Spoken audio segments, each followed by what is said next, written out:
दोस्तों, हमारी पृथ्वी पर ऋतुओं का बदलना, मौसम का बदलना एक आम बात है। लेकिन क्या आपने सोचा है कभी कि ऐसी घटनाएं होती कैसे हैं?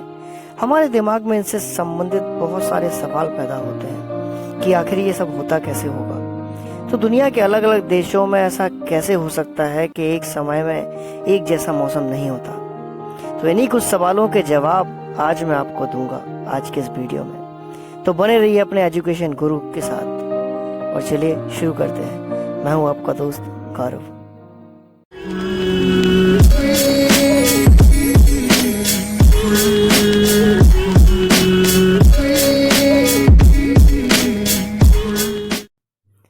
दोस्तों, हमारी पृथ्वी पर ऋतुओं का बदलना दो घटनाओं पर आधारित होता है जिनको हम सोलिस्टिस और इक्विनॉक्स कहते हैं।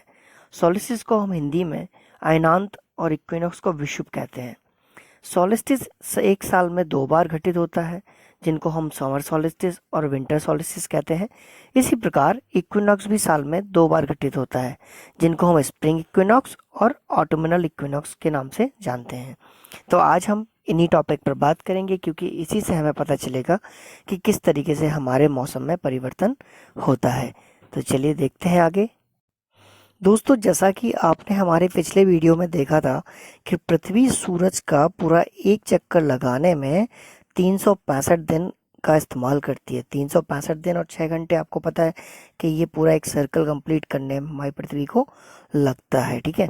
और इस चक्कर को पूरा करने के साथ साथ आपने देखा होगा कि पृथ्वी दो बार जो है वो सबसे ज़्यादा डिस्टेंस पर और सबसे ज़्यादा नज़दीक सूरज के पहुंचती है।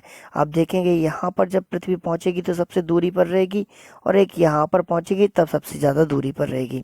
उसके साथ साथ जब इस पोजीशन में यहाँ पर पृथ्वी रहती है तो सन के पास रहती है और इस पोजीशन पर जब पहुंचती है तो यहाँ पर भी सन के सबसे नज़दीक पृथ्वी पहुंच जाती है। तो इन 4 घटनाओं में क्या होता है कि इन 4 घटनाओं से ही हमारे पृथ्वी पर जो है वो मौसम परिवर्तन होता है और इस 4 घटनाओं को हम अलग अलग नाम से जानते हैं, ठीक है। तो पहली जो घटना है उसको हम यहाँ पर देखेंगे कि देख सकते हैं आप कि इसको हम कहते हैं समर सॉलिस्टिस, ठीक है। उसके बाद यहाँ देखेंगे तो इसको कहते हैं विंटर सॉलिस्टिस और इसको कहते हैं वर्नल इक्विनॉक्स, जिसको हम वर्नल के साथ साथ स्प्रिंग इक्विनॉक्स भी कहते हैं। इसके अलावा ऑटोमनल इक्विनॉक्स, ठीक है। तो ये हमारी 4 सिचुएशन हमें पढ़नी है। तो सबसे पहले हम बात करेंगे समर सॉलिस्टिस की कि समर सॉलिस्टिस क्या होता है और किस इलाके में पृथ्वी की गर्मी पड़ती है और किस इलाके में सर्दी पड़ती है। तो चलिए देख लेते हैं। दोस्तों, यहाँ समर सॉलिस्टिस समझने के लिए सबसे पहले हमें पृथ्वी की स्थिति को और सन की स्थिति को समझना पड़ेगा। तो आप जिस तरीके से इमेज में देख पा रहे हैं कि सूरज जो है वो पृथ्वी की इस तरीके से दूरी पर रहता है और इस सिचुएशन को हम समर सॉलिस्टिस कहते हैं। देखते हैं कैसे। तो यहाँ पर आप देखेंगे कि पृथ्वी जो है अपने एक्सिस पर इस तरीके से रोटेट होती है, घूमती है। ये आप एक्सिस देख पा रहे हैं जो एक इमेजनरी लाइन होती है और पृथ्वी अपने एक्सिस पर देखा जाए तो सन की तरफ 23.5 डिग्री पर टिल्ट होती है, मतलब झुकी हुई होती है। आप देख पा रहे हैं इस तरीके से पृथ्वी झुकी है, ठीक है। अब यहाँ जो ऊपर वाला ये पार्ट है इसको हम जानते हैं कि नॉर्थ पोल है और ये वाला पार्ट जो है ये साउथ पोल है। इसके साथ साथ ये वाली जो लाइन है इसको हम 0 डिग्री इक्वेटर कहते हैं और ये ऊपर वाली जो लाइन है इसको हम ट्रॉपिक ऑफ कैंसर कहते हैं जो 23.5 नॉर्थ में होती है, ठीक है। और ये जो नीचे है ये साउथ में आपके जो लाइन है इसको हम 23.5 साउथ में ट्रॉपिक ऑफ कैप्रिकॉर्न कहते हैं। तो ये कुछ मेन लैटिट्यूड इनको आपको समझना पड़ेगा। इसके साथ साथ आप देखेंगे कि सन की जो रेज है, अब सन की रेज यहाँ पर डायरेक्ट आप देख पा रहे हैं कि ये पड़ रही है पृथ्वी के ऊपर और सन की रेज जो है वो डायरेक्टली किस पर पड़ रही है? ट्रॉपिक ऑफ कैंसर पर, मतलब कर्क रेखा पर पड़ रही है, ठीक है। तो ऐसी सिचुएशन में क्या होता है कि ये जो हमारा नॉर्दर्न हेमिस्फीयर का पार्ट है, ये वाला जो पार्ट है पृथ्वी का हमारी, ये वाला पार्ट जो है ये ज्यादा समय के लिए सन के कांटेक्ट में आ जाता है, ठीक है। मतलब सन को ज्यादा समय के लिए ये वाला पार्ट क्या करता है? फेस करता है। और ऐसी सिचुएशन में जो हमारा नॉर्दर्न हेमिस्फीयर है, उत्तरी गोलार्ध है, यहाँ पर जितने भी देश पड़ते हैं वहां पर क्या हो जाता है? समर, मतलब गर्मी का मौसम शुरू हो जाता है, ठीक है। और अगर हम पीछे की बात करें, ये वाला पार्ट जो है हमारा पृथ्वी का, तो ये हमारा जो है ये सदर्न हेमिस्फीयर है, जिसको हम दक्षिणी गोलार्ध कहते हैं। और इस वाले पार्ट पर ये ज़्यादा समय के लिए सन से क्या रहता है, दूर रहता है, या यहाँ पर सूरज की रोशनी ज़्यादा समय के लिए नहीं पड़ती है, इसलिए क्या होने लगता है, यहाँ पर सर्दियाँ शुरू हो जाती हैं। ठीक है, तो आप देख रहे हैं कि समर सॉलिस्टिस ये स्थिति कब बनती है, 21 जून को बनती है। ठीक है, और ऐसी सिचुएशन जो है आप देखेंगे कि हमारे इंडिया में भी हम बात करें कि नॉर्दर्न हेमिस्फीयर में आते हैं हम लोग, तो आपको पता है कि मई, जून, जुलाई और अगस्त, इन 4 महीने में क्या होने लगता है कि हमारे यहाँ गर्मियों का मौसम रहता है। ठीक है, और इसी टाइम से अगर सदर्न हेमिस्फीयर की बात करें तो वहाँ पर क्या रहता है, विंटर सीजन रहता है इस टाइम पर। ठीक है, तो जो पीछे वाला ये वाला जो पार्ट है, यहाँ पर ऐसे टाइम पर क्या होगा, विंटर सीजन होगा जून के टाइम पर। ठीक है, सदर्न हेमिस्फीयर में। और नॉर्दर्न हेमिस्फीयर में क्या होगा, यहाँ पर समर सीजन होगा। ठीक है, गर्मियाँ होंगी। उसके साथ साथ आप देख पा रहे हैं कि ये वाला जो नॉर्थ का पार्ट है, ये नॉर्थ पोल का जो पार्ट है, यहाँ पर ये क्या करता है, ये सन को फेस करता रहता है। मतलब यहाँ पर ये कितना भी घूमेगा, हमारी जो पृथ्वी है जो ये कितनी भी रोटेट करेगी, लेकिन ये वाला पार्ट हमेशा सन को फेस करेगा। तो यहाँ पर आप देखेंगे कि 24 घंटे क्या रहता है, दिन रहता है, क्योंकि यहाँ पर सनलाइट जो है हम ये 24 घंटे नॉर्थ पोल रिसीव करता है, और कई महीनों तक यहाँ पर क्या रहता है, दिन रहता है। ठीक है, और वहीं अगर हम दक्षिणी पोल की बात करें, ध्रुव की बात करें, ठीक है, या साउथ पोल की बात करें, तो साउथ पोल ये कितना भी आप देखेंगे कि ये अगर रोटेट होती है हमारी पृथ्वी, लेकिन यहाँ पर आपके सन की रेज डायरेक्ट नहीं पहुंच पाती है, और सन की रेज डायरेक्ट नहीं पहुंच पाने की वजह से साउथ पोल पर क्या बना रहता है, ऐसी सिचुएशन में अंधेरा बना रहता है, और कुछ महीनों तक यहाँ पर 24 घंटे भी क्या रहता है, यहाँ पर अंधेरा रहता है। तो ये सिचुएशन कहलाती है हमारी समर सॉलिस्टिस। और समर सॉलिस्टिस में होता ये है कि जो हमारा नॉर्दर्न हेमिस्फीयर है, ये वाला पार्ट जो है आगे वाला, इस वाले पार्ट पर क्या होने लगता है, दिन जो है वो बड़े होने लगते हैं और रातें छोटी होने लगती हैं। और उसके अपोजिट अगर सदर्न हेमिस्फीयर की बात करें तो यहाँ पर क्या होने लगता है, दिन जो जो जो रातें हैं वो बड़ी होने लगती हैं और दिन हमारे छोटे होने लगते हैं, क्योंकि ये वाला पार्ट ज़्यादा टाइम के लिए सन से दूर रहेगा, या यहाँ पर ज़्यादा देर तक रोशनी नहीं रहती है। तो ऐसी सिचुएशन को हम समर सॉलिस्टिस कहते हैं। विंटर सॉलिस्टिस में भी सेम सिचुएशन होती है जैसा कि हमने समर सॉलिस्टिस में देखा था। अब यहाँ पर एक चीज आपको ध्यान रखनी है कि हमारी पृथ्वी देखिए उसी तरीके से टिल्ट है, ठीक है, 23.5 डिग्री पर यहाँ भी।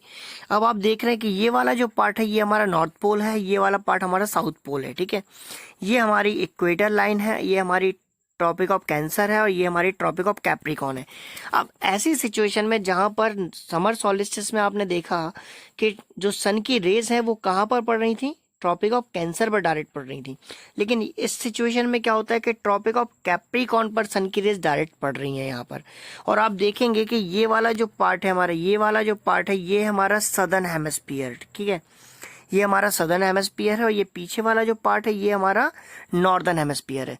अब आप देखेंगे कि सदर्न हेमिस्फीयर में सन की रेज डायरेक्ट पहुंचेंगी तो यहाँ पर क्या होने लगेगा, यहाँ पर आपको पता है कि ये सदर्न हेमिस्फीयर में समर चालू हो जाएगा। ठीक है, यहाँ पर सदर्न हेमिस्फीयर में क्या होने लगेगा, गर्मियाँ शुरू हो जाएंगी। ठीक, और अगर हम पीछे की बात करें इस वाले पार्ट की, तो यहाँ पर क्या होने लगता है, विंटर। ठीक है, क्योंकि ये वाला पार्ट जो है वो सन से दूरी पर रहेगा, तो पीछे वाले पार्ट पर क्या होने लगेगा, विंटर शुरू हो जाएगा, और आगे वाला पार्ट जो सन को फेस कर रहा होगा उस वाले पार्ट पर क्या होने लगेगा, गर्मियां शुरू हो जाएंगी। तो यहाँ पर हम देखेंगे कि ऐसी सिचुएशन में जब विंटर सॉलिस्टिस वाली सिचुएशन बनती है तो यहाँ पर आप देखेंगे कि सदर्न हेमिस्फीयर में, ठीक है, सदर्न हेमिस्फीयर में क्या होने लगता है, समर होने लगता है। ठीक है, और नॉर्दर्न हेमिस्फीयर में क्या होने लगता है, यहाँ पर विंटर होने लगता है। ठीक है, उसी तरीके से अब यहाँ पर मैं थोड़ा मिटा देता हूँ और ये अच्छे से दिखा देता हूँ कि ये जो साउथ पोल है, आप देखेंगे साउथ पोल पर यहाँ पर क्या पड़ेगा, अब डायरेक्ट रेज पड़ रही है सन की। ठीक है, और ये जो नॉर्थ पोल है यहाँ पर कोई रेज नहीं पड़ रही है। ठीक है, तो अगर इस स्थिति में पृथ्वी अगर अपने रोटेट करती भी है, इस तरीके से घूमती भी है अपने एक्सिस पर, तो ये वाला जो पार्ट है, नॉर्थ पोल का जो पार्ट है, ये कई महीनों तक यहाँ पर क्या रहता है, अंधेरा रहता है, क्योंकि ये सन के डायरेक्ट फेस में नहीं आ पाता। ठीक है, और यहाँ पर अगर देखा जाए नॉर्थ पोल पर, साउथ पोल पर, तो साउथ पोल पर डायरेक्ट रेज सन की पड़ती रहती है, इस वजह से यहाँ पर क्या रहता है, दिन रहता है। ठीक है, तो ये सिचुएशन कब बनती है, ये सिचुएशन आपकी बनती है 22 दिसंबर पर। ठीक है, ऐसी सिचुएशन में यहाँ पर क्या होने लगता है कि जो सदर्न हेमिस्फीयर है उस पर गर्मी पड़ने लगती है, और जो नॉर्थर्न हेमिस्फीयर है वहां पर क्या होने लगता है, सर्दी होने लगती है। और ये सिचुएशन कब बनती है हमारे इंडिया में अगर देखा जाए तो नवंबर, दिसंबर और जनवरी और फरवरी, ठीक है। तो नवंबर, दिसंबर, जनवरी, फरवरी ये जो टाइम है यहाँ पर विंटर सीजन स्टार्ट हो जाता है और सदर्न हेमिस्फीयर में यहाँ पर क्या हो जाता है शुरू, समर सीजन स्टार्ट हो जाता है। तो आप देखेंगे कि इस तरीके से कई दिनों तक या कई महीनों तक जो हमारा साउथ पोल है यहाँ पर क्या रहता है, रोशनी बनी रहती है और ये वाला जो पार्ट है नॉर्थ पोल यहाँ पर अंधेरा रहता है। तो इस सिचुएशन को हम लोग कहते हैं विंटर सॉलिस्टिस, ठीक है। दोस्तों विंटर सॉलिस्टिस जैसे ही खत्म होता है तो आप देख पा रहे हैं कि पृथ्वी जो है इस तरीके से ऊपर की तरफ बढ़ने लगती है, ये ठीक है, अपने ऑर्बिट पर घूमने लगती है। और इस तरीके से पृथ्वी जो है वो जब यहाँ इस सिचुएशन में पहुंचती है कि पृथ्वी यहाँ पर है और सन जो है वो यहाँ पर है और यहाँ से इन दोनों की डिस्टेंस जो है वो कम हो जाती है, ठीक है। अब डिस्टेंस कम हो जाती है, ये आप देख पा रहे हैं। इसके बाद आप यहाँ पर देखेंगे कि अब सन की रेस जो है, सन की रेस कहाँ पड़ रही है, इक्वेटर पर डायरेक्ट पड़ने लगी हैं, ठीक है। अब आप देखेंगे ये तो हमारी तरफ वाला फेस हो गया, इसके पीछे का भी एक पार्ट होगा पृथ्वी का, ठीक है। इसके पीछे वाला भी एक पार्ट होगा पृथ्वी का जो हमें नहीं दिख रहा है, लेकिन यहाँ पर जो सन की तरफ वाला जो मतलब हमारी तरफ वाला जो फेस होगा पृथ्वी का, वहां पर क्या हो रहा है, सन की रेस डायरेक्ट पड़ रही है और कहाँ पड़ रही है, इक्वेटर पर पड़ रही है। तो इक्वेटर पर जब सन की रेस डायरेक्ट पड़ती है तो ये ऊपर वाला जो पार्ट है ये वाला और नीचे वाला ये पार्ट, ठीक है, दोनों ही पार्ट पर सन की रेस बराबर पहुंचती हैं। इसलिए यहाँ पर इन दोनों पार्ट में क्या होने लगता है, दिन और रात बराबर होने लगते हैं, ठीक है। तो इक्वल डे और इक्वल नाइट, ये ऊपर वाले पार्ट में भी दिन और रात बराबर होंगे और नीचे वाले पार्ट पे भी दिन और रात बराबर होंगे, ठीक है। अब ये जो पार्ट हम फेस कर रहे हैं ये वाला पार्ट है हमारा नॉर्दर्न हेमिस्फीयर का। तो नॉर्दर्न हेमिस्फीयर में 21 मार्च के टाइम पर क्या होने लगता है, स्प्रिंग सीजन शुरू हो जाता है। और वहीं अगर पीछे वाला पार्ट अगर देखें तो वो होगा हमारा सदर्न हेमिस्फीयर। और उस सदर्न हेमिस्फीयर में उस टाइम पर कौन सा सीजन चल रहा होगा, ऑटम सीजन चल रहा होगा, ठीक है। तो नॉर्दर्न हेमिस्फीयर में क्या होने लगता है, स्प्रिंग सीजन शुरू हो जाता है और जो सदर्न हेमिस्फीयर होगा, पीछे वाला पार्ट जो होगा, इसके पीछे वाला जो पार्ट होगा, वहां पर क्या होगा, उस टाइम पे ऑटम सीजन शुरू हो जाता है और सन की रेस जो है वो डायरेक्ट इक्वेटर पर पहुंचने लगती हैं। इसीलिए हम इसको इक्विनॉक्स कहते हैं, ठीक है। तो यहाँ पर दिन और रात जो है वो क्या होने लगते हैं, 12-12 घंटे के होने लगते हैं, मतलब बराबर होने लगते हैं। दोस्तों यहाँ पर देख पा रहे हैं आप कि समर सॉलिस्टिस पूरा करने के बाद जब पृथ्वी एक बार फिर से इस पोजीशन में आती है 6 महीने बाद, तो एक बार फिर से सन की हम कम डिस्टेंस पर आ जाते हैं, ठीक है। अब देखें कि सन के हम पास में आ गए हैं। अब यहाँ पर आप ये वाला पार्ट जो देख पा रहे हैं जिसको हम फेस कर रहे हैं, जो डार्क पार्ट हमें दिखाई दे रहा है, ये हमारा जो पार्ट है, ये कौन सा पार्ट है, नॉर्दर्न हेमिस्फीयर का। और इसके पीछे वाला भी एक पार्ट होगा जो हमारा सदर्न हेमिस्फीयर होगा और जो सन को डायरेक्ट क्या कर रहा है, फेस कर रहा होगा, ठीक है। और उस पर सन की डायरेक्ट रोशनी पड़ रही होगी, जो कि कहाँ पड़ रही होगी, इक्वेटर पर पड़ रही होगी। और इक्वेटर पर सन की डायरेक्ट रोशनी पड़ रही होगी कहाँ पर, सदर्न हेमिस्फीयर में। और हमारी तरफ जो पार्ट है वो कौन सा पार्ट है, नॉर्दर्न हेमिस्फीयर पार्ट है, ठीक है, जहाँ पर क्या दिख रहा है, हमें अंधेरा दिख रहा है। तो ये वाला पार्ट जो है नॉर्दर्न हेमिस्फीयर का जो पार्ट है, यहाँ पर क्या होगा, उस टाइम पर ऑटम सीजन शुरू होगा, ठीक है। और जो सदर्न हेमिस्फीयर का पार्ट होगा उस पर उस टाइम पर क्या हो रहा होगा, स्प्रिंग सीजन चल रहा होगा, ठीक है, स्प्रिंग सीजन चल रहा होगा। तो ऐसे में आप देखेंगे क्या होता है, जब ऑटम इक्विनॉक्स शुरू होता है नॉर्दर्न हेमिस्फीयर में, तो उस टाइम पर सदर्न हेमिस्फीयर में स्प्रिंग हो जाए, ठीक है, और हमारे यहाँ पे ऑटम शुरू होता है। ये सिचुएशन कब बनती है, 23 सितंबर को। जिस तरीके से हमने स्प्रिंग इक्विनॉक्स देखा था उसी तरीके से हमें ऑटम इक्विनॉक्स को भी समझना है कि जो सदर्न हेमिस्फीयर है उस टाइम पर वो क्या करता है, सन को फेस करता है, ठीक है। और एक बार फिर से इक्वेटर पे क्या होने लगता है, सन की डायरेक्ट रेस पहुंचने लगती हैं। और जब सन की डायरेक्ट रेस पहुंचती हैं तो इक्वेटर पर आप देखेंगे ये वाला जो पार्ट है ऊपर का और ये नीचे वाला पार्ट जो सन को उस टाइम पर फेस कर रहा होगा, ठीक है, मतलब मैं पीछे वाले पार्ट की बात कर रहा हूँ जो हमें दिख नहीं रहा, ठीक है। तो वहां पर क्या होगा कि 12 घंटे दिन होगा और 12 घंटे रात होगी, मतलब दोनों रात और दिन क्या होने लगते हैं, बराबर होने लगते हैं। दोस्तों उम्मीद करता हूँ कि ये टॉपिक आपको अच्छे से समझ में आया होगा। और अगर आपके दिमाग में कोई और भी क्वेश्चंस हैं तो आप कमेंट बॉक्स में ज़रूर कमेंट करके मुझे बताइएगा। और अगर अब तक आप लोगों ने मेरा चैनल सब्सक्राइब नहीं किया है तो प्लीज़ सब्सक्राइब कर लीजिएगा।